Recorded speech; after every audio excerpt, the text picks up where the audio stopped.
Hey, everybody, and welcome to another episode of the Raad Life. Today, I have a special guest, Ms. Lucy Dunn, CEO, Executive Director at the Orange County Business Council. Lucy and I have been kind of communicating back and forth on a couple of issues going on in Orange County, specifically as a result of this COVID. And so I wanted to take an opportunity to invite her on the show, and she was gracious enough to say yes. So without further ado, I want to bring her on, and let's talk about Lucy and what she's doing with the Orange County Business Council. Lucy, are you there? Hi. I am. How are you, Raad? I'm doing great. Thank you so much for saying yes to being on the show. I really appreciate it. And I was just saying that you and I have been kind of like bouncing back and forth on some stuff after COVID started, because there's a lot of stuff going on. People are kind of like confused. You know, once that initial shock was over, people are looking for sources for information, places that they can trust, that are giving them sustainable solutions versus just quick fixes that, you know, what do I do tomorrow? Then I've done this today. And so there's a lot of stuff that you and I have been kind of crossing paths on. And I wanted to bring you on, first of all, find out, how did you get to be at the Orange County Business Council? Because you've been there, gosh, since 2005, I think. It's my 15th year. I'm November. Happy anniversary. Thank you. I'll be celebrating the start of the 16th. Yeah, it's interesting too, because you would never have predicted my career path. I'm kind of a local girl. Even though I was born in New Jersey and I lived in Maryland, Virginia, New York, and Pennsylvania for very short periods of time. My dad was in the defense industry, so he followed the defense industry contracts back and forth. But kindergarten, City of Orange, Santa Ana schools, Garden Grove Unified School District, and ultimately I ended up my junior year in high school at Mission Viejo High School. Wow, first graduating class. And all 4 years through. And my dad was going back to the East Coast and wanted me to drive across country with him with my 5 younger brothers and sisters. And I said, Dad, really, can't I finish school in one place? I'd been to 18 different schools in 18 years of schooling. And so lived with some friends in the city of Orange and commuted for 2 years to Mission Viejo to finish high school. That's a commute, especially back then. Back then, and it was completely illegal, but who knew, you know? Yeah. So this is what we did back then. And so finished high school.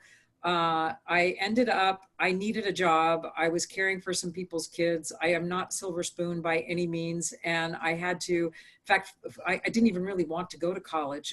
Nobody in my family went to college, but my guidance counselors yelled at me and said, you need to do this. So Cal State Fullerton, frankly, had an evening program. And then I got to work at the same time in my first job as a legal secretary trainee at age 19, typing 20 words a minute in a law office, which is the start of where my interest in law began. Because back then, the lawyers, 2-man firm, and they started giving me more than legal work really early. And I was doing paralegal work before it was cool to be a paralegal. Ended up starting my own paralegal practice. And then someone kicked me in the behind and said, go to law school.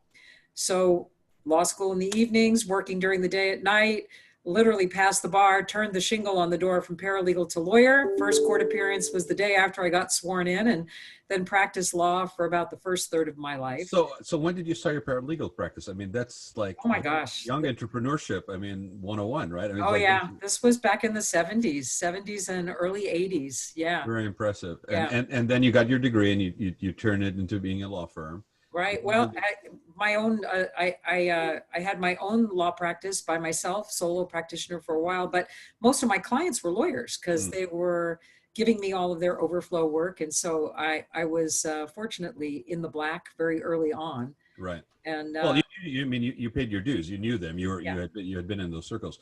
And how long did you do that for?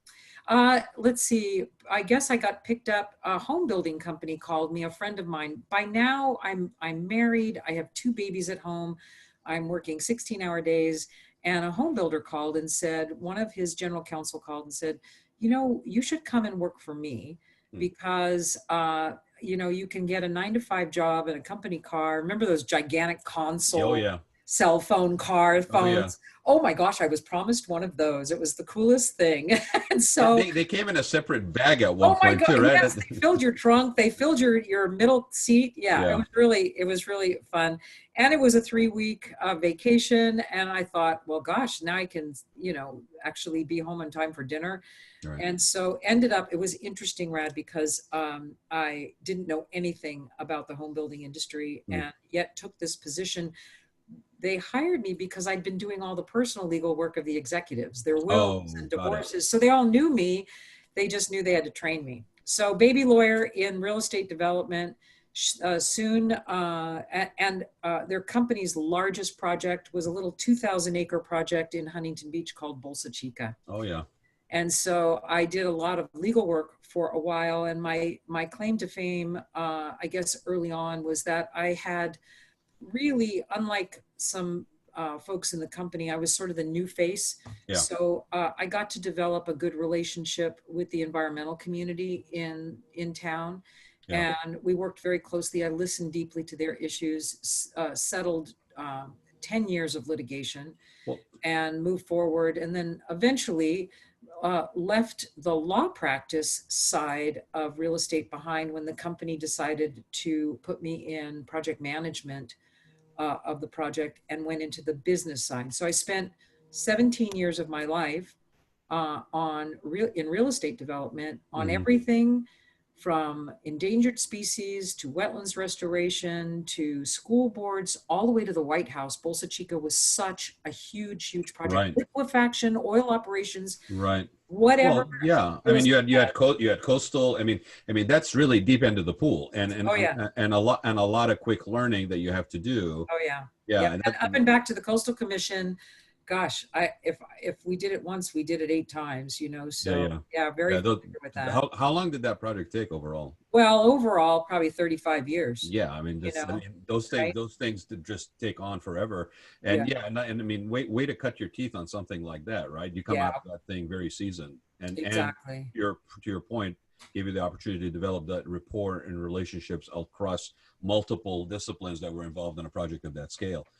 And Wow. when it came time to actually, the environmental building side was a great balancing act. Hmm. And so finally, wetlands are going to be restored. We've got funding lined up, a new tidal inlet being built, endangered species saved, and homes being built. And the Yeah. home building side actually is sort of the easy side. I did the Hmm. land entitlement, the getting the permit side.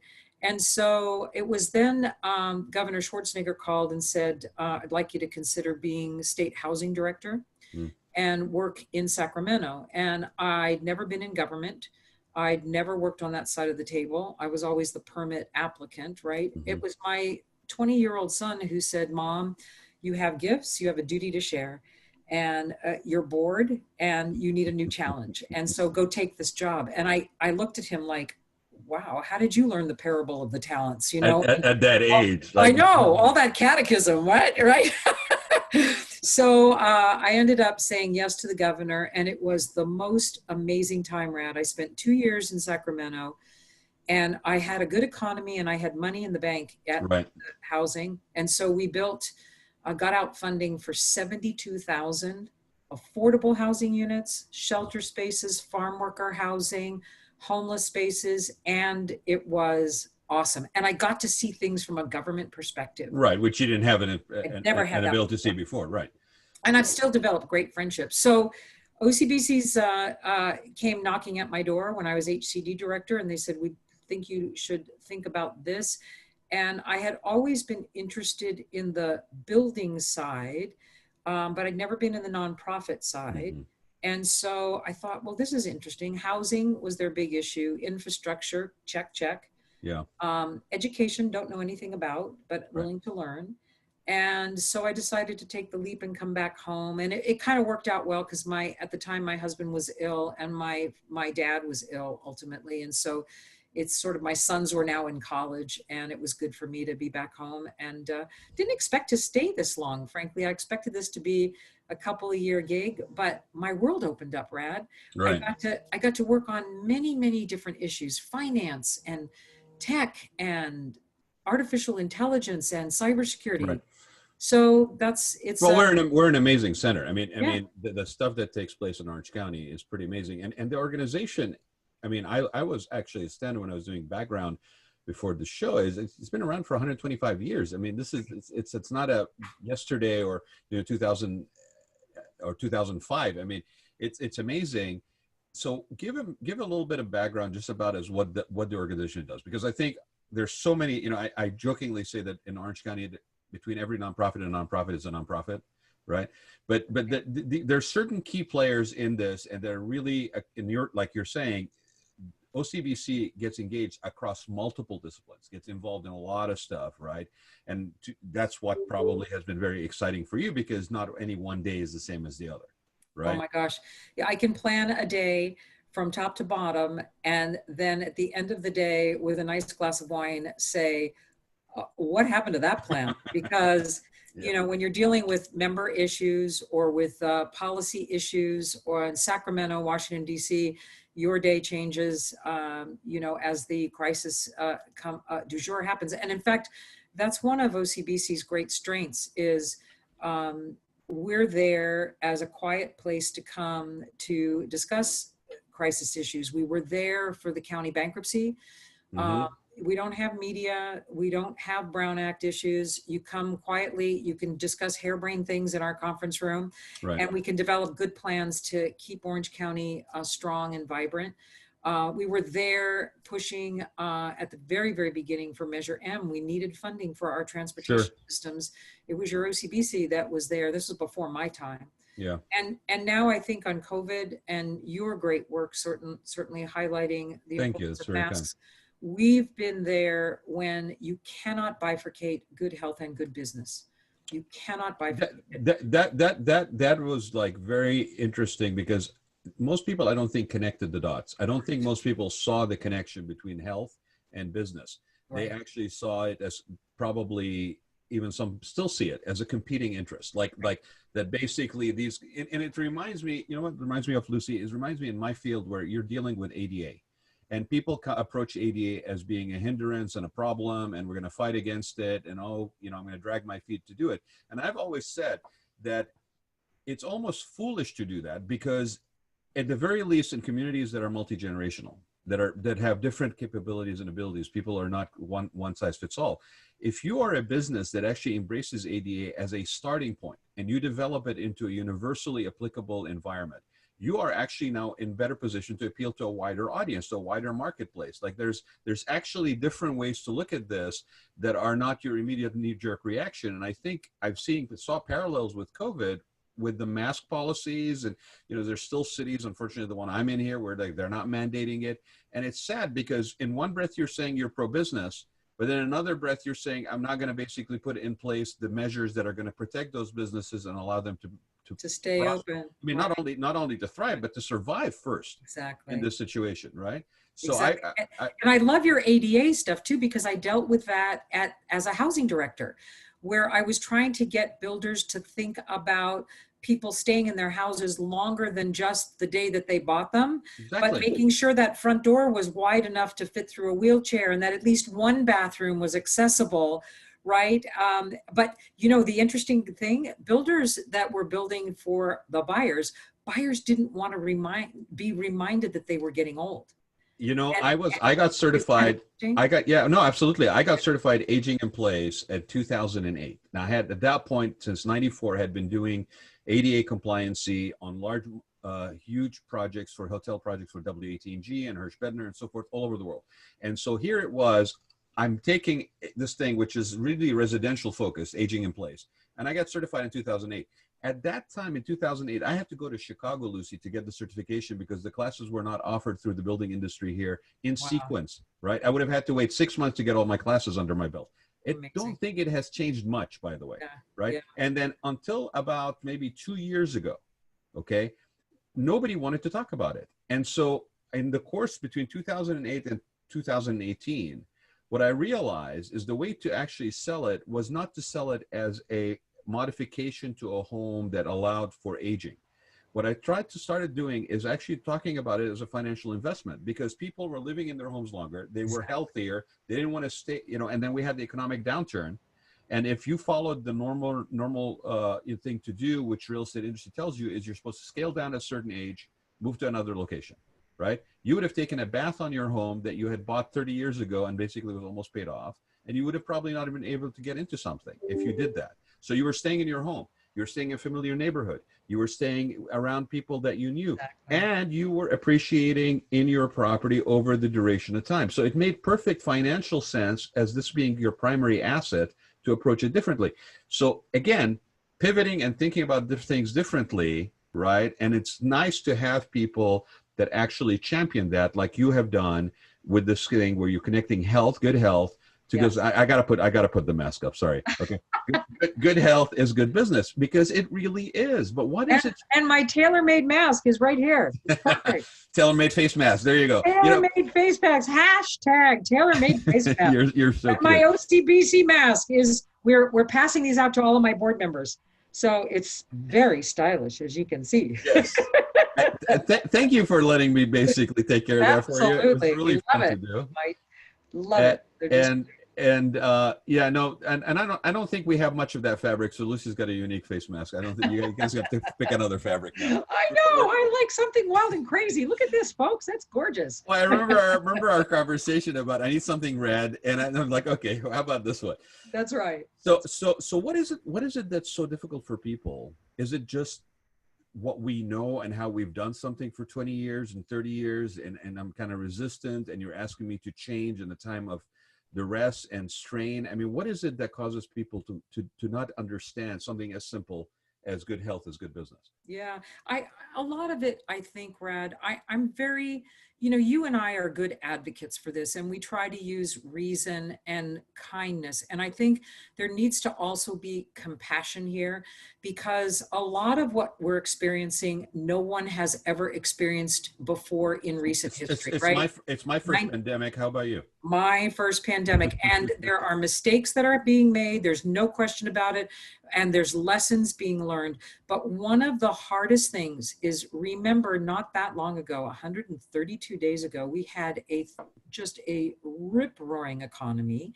People were thriving, working, and right now we're going through stages of grief. And we have to be kind and compassionate to people that they want their old life back, right, and they're probably not going to get it back for a while. And so I think that's part of it. The second thing is equating in the middle of election season, which is crazy making. Yeah, of course. Equating masks and health as if it's a political issue. That is baffling to me, but it's being used. Yeah, weaponizing the issue and politicizing it is just, that's a horrible habit that we've gotten into. Right. Honestly, it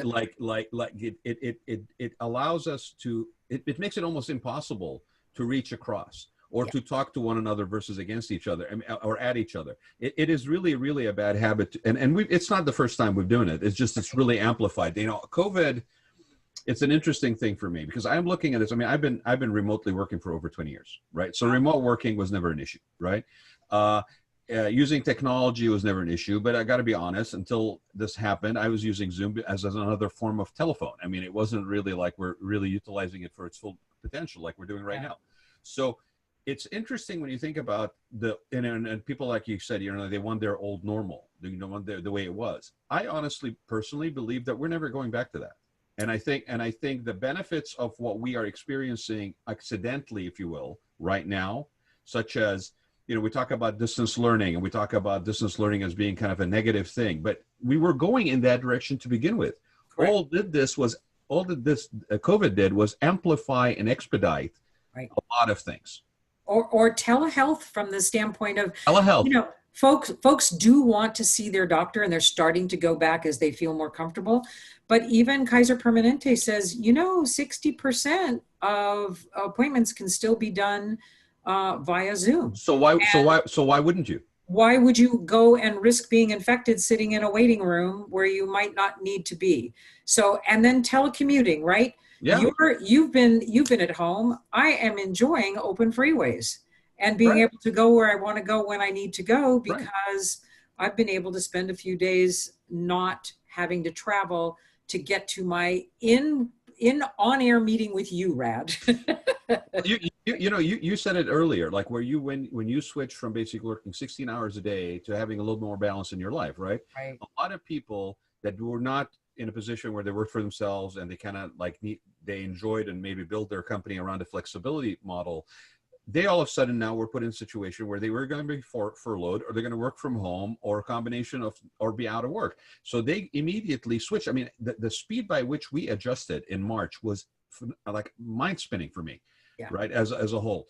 So I was walking around in March saying, well, if it took us this quickly to take care of something, why does it usually take us so long to take care of something, right? Like right. we have the ability to do this. Right. And I think companies are going to look and say, okay, I got 300 employees. I really don't need a facility to house 300 employees anymore. A lot of my people that are not basically on the production line, or that are in, on the assembly line, or on some production capabilities that we have to have them in a cohesive environment, they can work remotely. I don't have to pick up that tab for real estate. I mean, the impact on commercial real estate was already going bad, right? Now we're looking at people going, well, I don't need that 3,000 square feet. I can do with 1,000. I had one bank president say to me that he had just leased 3 floors and now realizes he only needs 1. Yeah. And so, yeah. On the other hand, people do like to be where the people are. Right. So I do see us getting back together, and we do like to see, there's things that on Zoom you can't read body language quite as well. Sure. And we do want to, we want to, this can be kind of exhausting for people who are introverts to constantly stay this focused, right? But at the same time, even if we did this once a week, right, we could make systemic changes in air quality and in congestion relief and in quality of life for our people stuck on that damn 91 freeway every day, getting to their work. Exactly. And the thing about it is, I'm not proposing that real estate wouldn't be utilized. What I'm saying is, we are at a point of paradigm shift. We are really at a point where we can reinvent a lot of the stuff that we're doing. Those spaces now can be engaged differently. Right? We can purpose them for more efficiency, both in revenue generation, in collaboration.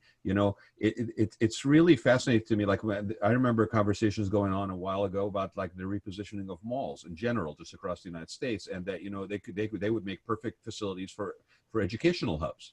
Yeah. Right. Like you could actually have everything from dormitories. There's already all the infrastructure for food and beverage for in the educational environment, and in places where they're multi-generational, you got older people that are still kind of inquisitive and curious and want to basically go and enhance their skills or get engaged in an encore career of that's a passion pursuit. Those become hubs that are now repurposed for different things, right. And so, I mean, human nature is resistive, right, to change. That's just the nature of human beings. Yeah. But let's talk a little bit, because I know that, given that we've been kind of sharing the same mindset on business and health, right? Sure. And given the main function of the Orange County Business Council as a catalyst and a sort of a promoter of what can be done, let's talk about some of the stuff that you guys maybe have in place right now that to business in general, or maybe the restaurant industry. Sure. Well, right now, the single focus is how to keep our businesses open that are open now, and how to prepare for reopening, particularly for a restaurant. And you will be my very first. I will share some really good news at the end of this, but I'm hoping you'll let me do a screen share. Please, yes, please, go ahead. If that's okay. Yeah, absolutely. One of the coolest things I've been doing is a number of PowerPoint presentations with the Orange County Healthcare Agency. Okay. And let's see if I can get it up here. Hang on just a second. I have to hit this one first. Okay, let's see. Are we there? Screen share. Oh. While you're doing that, Lucy, too, I will say, like there has been a shift, right? We went through this from where we're concerned and worried and not sure what to do, and then everybody hunkers down. And I think some people now are willing to try different things. Right. I don't want to sound pessimistic, like nobody out there is trying to do something different, because even on the restaurant owner and purveyor side, there's a whole range of things that are being done almost like grassroots level and internally motivated, Absolutely. and so it's great to see, like, my friend Amar Santana, who owns Vaca and Broadway, they basically took an alleyway in Laguna Beach, and then basically now they're doing al fresco dining, right? Brilliant. I mean, and the cities have Oh my gosh. And the cities that are doing are so clever to allow for flexibility in their zoning and allow those poor restaurants, because so many of them are working on the shoestring, right? Right, yeah. So I'll do this really, really fast. Yeah, go ahead. The most important thing I want to share, get out your cell phones. If you own a business, any kind of business, or if you are in an office building or a restaurant, retail, whatever, you're gonna want to take a picture of a slide or two here to re-reference. But first, just know I've been doing this with the Orange County Healthcare Agency, and I always start by reminding folks face coverings are the most important thing to keep us open. We've talked about that already, right? Yes, thank you. Here's mine. My mask protects you, your mask protects me. And by the way, a great survey just came out by PPIC. I think the numbers were 78% of Californians say masks should be worn at all times in a public place. Yeah, I saw you share that the other day. Yeah. So great information. All right, here's a copy of a slide you should take a photograph of. This is a summary slide, and I'm going to walk through each of these points. If you are open already, you must do this. If you are not yet open, like dine-in restaurants, you must prepare to do this. And I'll have some good news for you restaurants in just a minute. First, find your industry guidance right here on this website. I don't care if you're office or retail or restaurant, your guidance is right here. Look at it, review this stuff. Make sure you're doing it. If there's a checklist with your guidance, post in a public place that checklist. And then you must also post an attestation. This is required by the County of Orange if you are in business in Orange County, and we developed a form for you right here. So this is a good summary slide to take a photograph of. Stay tuned, I have another one here for you. Now, what are you looking for? When I say go find your industry guidance, this is what you're looking for ultimately. If you're retail, it's a 3-page checklist. Do not freak out. You're doing this stuff anyway for the most part, but it's a good way to double check to make sure that you're keeping your employees safe and your workers safe. Because if your customers feel like your employees and your workers are safe, then customers will come back and they'll feel sath as well. So, and Lucy, not to interrupt you, but that is an absolutely important point to just very, very important. Slowly say again. There are a lot of people out there trying to tell people to get over being afraid and scared. Now, whether you think this is a overblown, whether this is people are overreacting to it, whatever, it doesn't matter. Right. If they are scared, they're scared. And if they're scared, they're scared. Exactly right. If you're a business, you want to get them into your facility by telling them and convincing them and showing them that you're a safe place for them to go. That's right. And restaurant, here's the restaurant checklist, a 3-page or 2. When you go to visit a restaurant, you should ask where this is, because it's supposed to be right now, whether they're dining in or dining out, they're supposed to be posted in a public place so that you know that they've done all of these things. And last but not least, an example, here's what an office checklist looks like. Right. Again, this is common sense. Then on top of posting the checklist, you're supposed to post an attestation saying you did these 5 things. You did a risk assessment, you trained your employees, you've got control measures and screenings for people to double check that they are not infected. You're sanitizing and disinfecting, and you're practicing your physical distancing guidelines. This is what you need to sign as a manager or an owner of your business or restaurant or office space, and post this. So last slide is that summary slide one more time for you to just have. First, here's a place if you want to ask questions. The Orange County Healthcare Agency, they'll actually respond to you if you email eteam ochca.com. They will respond to questions. People have been asking, well, how high should partitions be between people's stuff? They'll respond. But here's that last slide again. Take a photograph of this one and just do it, people. Just do it. This will really help you stay open if you're open, and keep you open. Now, my good news for you, Raad, for all of your folks, is that working with the Orange County Healthcare Agency and the Orange County Board of Supervisors, 2 weeks ago, the Board of Supervisors approved a program that if restaurants post their checklist, post their attestation, and send me a picture and an application form, we will make sure they get $1,000 from CARES Act funding to pay for masks, sanitization, whatever their screening issues are. You own 10 restaurants in Orange County, you get $10,000. And it's $1,000 per location. $1,000 per location. And you're going to have to send me some paperwork because I'm the one that has to check it at OCBC for the County of Orange. But then you get a check, and it's only a 2-month window. So we're hoping it opens next week, and then it ends August, September. It ends at the end of September, and the money has to be spent by December, according to the feds. So, but the good news is the county's allocated $10 million to this program. Yeah, that's huge. I mean, it's a game changer for anybody who's been struggling for 4 months. Exactly. Right, with a couple of locations, don't know how to hold on to them, and the incentive to basically do that. Because when you were sharing the list of the attestation, it's like, well, what kind of appropriate training would there be for my staff? That's when you pick up the phone, you call the number, the 800 number that you shared as well. I mean, there's going to be questions, but people, and it's in the guidelines. So the guidelines they'll detail that out for you. But again, it's stuff you've heard over and over again, and it's all about keeping our employees and our customers safe. Well, and to your point, when you started, you said, you don't freak out, because a lot of this stuff is something you're already doing. So all you're doing is you're attesting the fact that you're doing it, and you're on paper saying that. And again, at the end of the day, it's about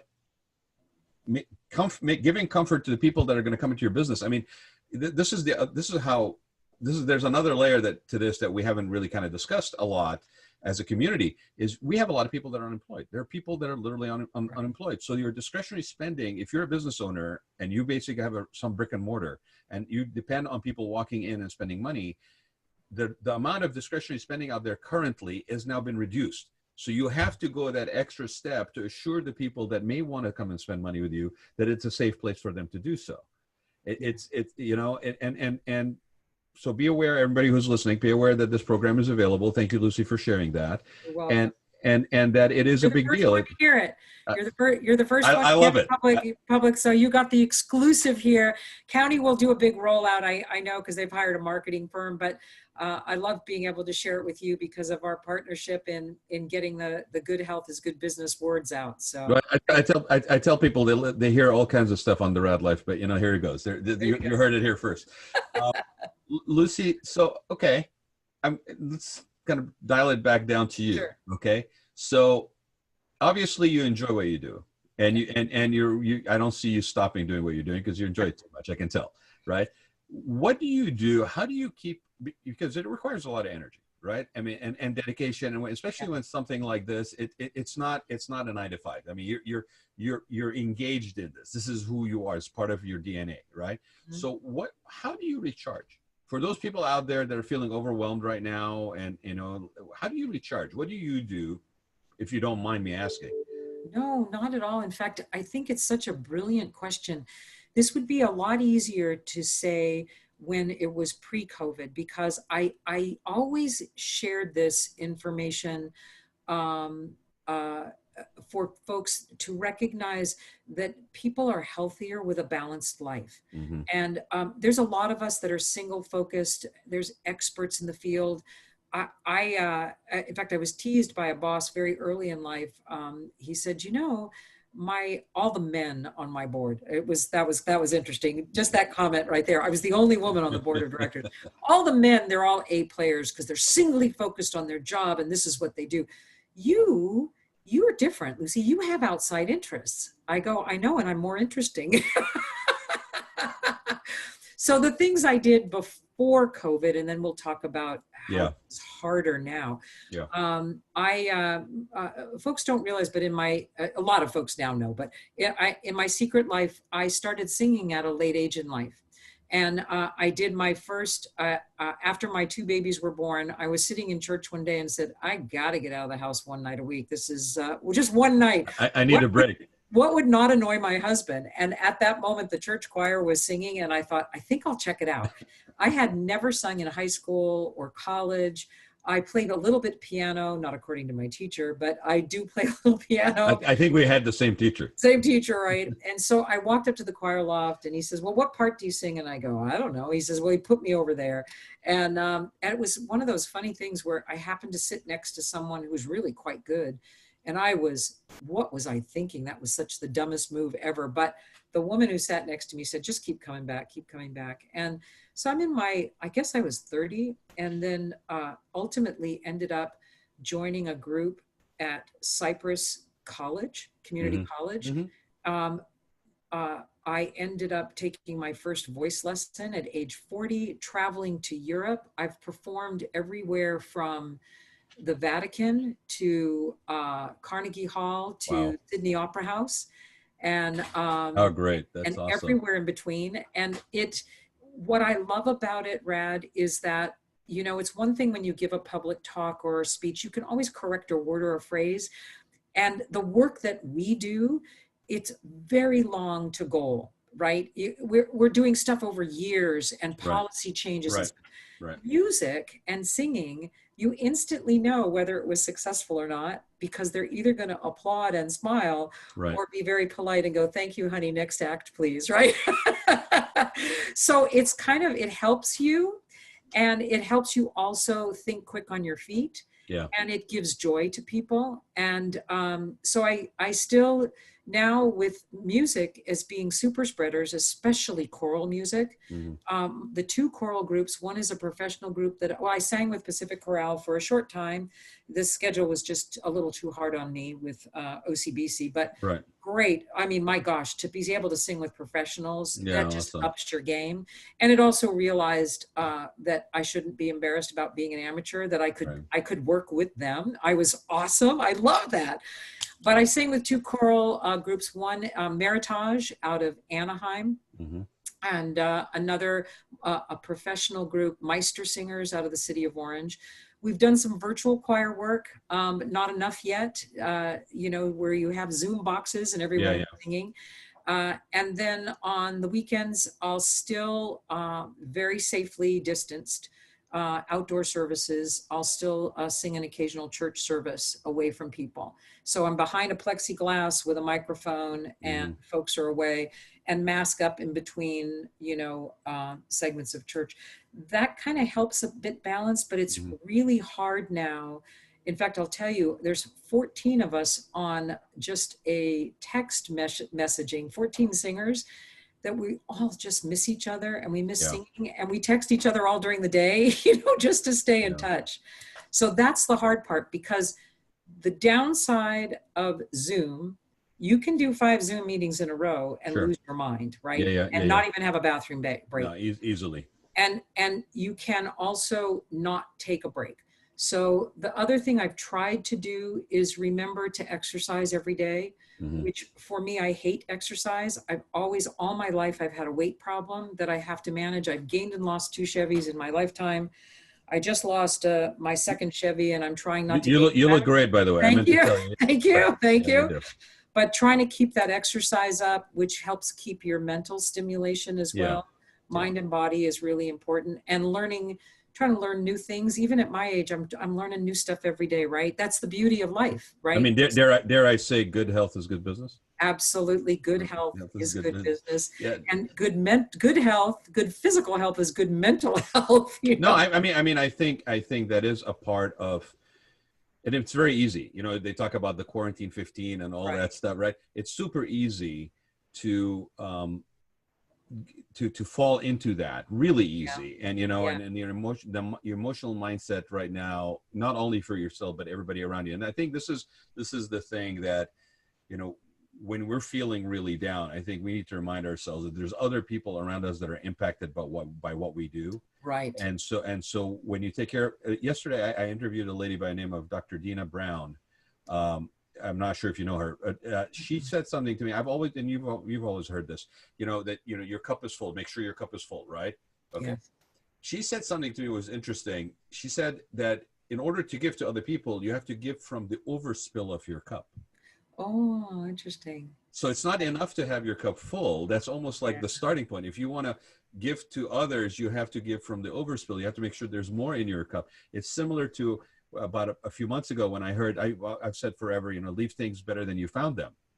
And then I saw somebody say, leave someone better than you found them. And all of a sudden that whole terminology took on a different dimension.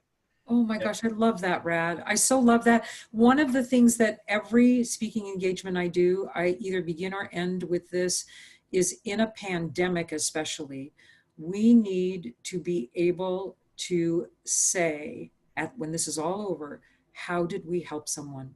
Absolutely. How did we, and we have to be able to tell our story, and others should tell our story for us.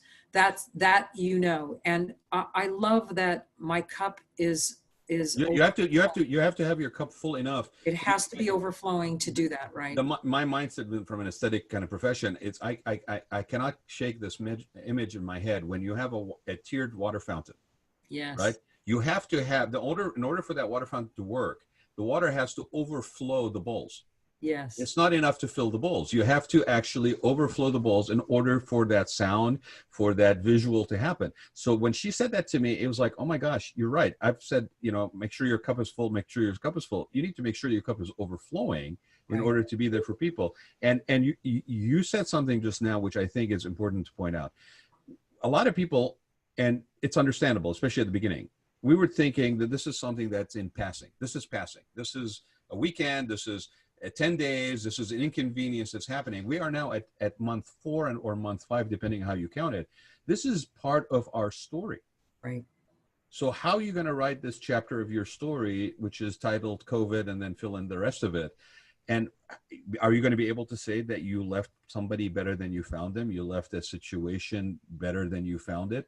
And so I appreciate you, Lucy, very much taking the time. You've been very generous with it today, and you and I could talk forever. But I know we should do this again. We should do this again. You are invited at any time to do this. I really, really appreciate my friend being here and sharing so generously. I wish you a great day, and I'm sure we'll be in touch soon. Thank you, and don't forget tailor-made face masks. They're beautiful and stylish. You are adorable. Thank you. You know what? Okay. Since you did that, I'm gonna throw this in, right? Anybody who basically uses Lucy as a promo code, okay, when you order from Tailor Made Face Mask, okay, you are gonna have an added bonus discount on your thing, or you can get a monogram because you got a monogram on your face mask. I have a monogram on mine. It's beautiful. We will monogram your initials for free, but make sure to use Lucy, Lucy, as your promo code. Yay! See, we helped somebody today. We just absolutely. Thank you, my friend. You have a great rest of the day. My pleasure. Bye-bye. It was a real pleasure. Bye-bye. Bye-bye.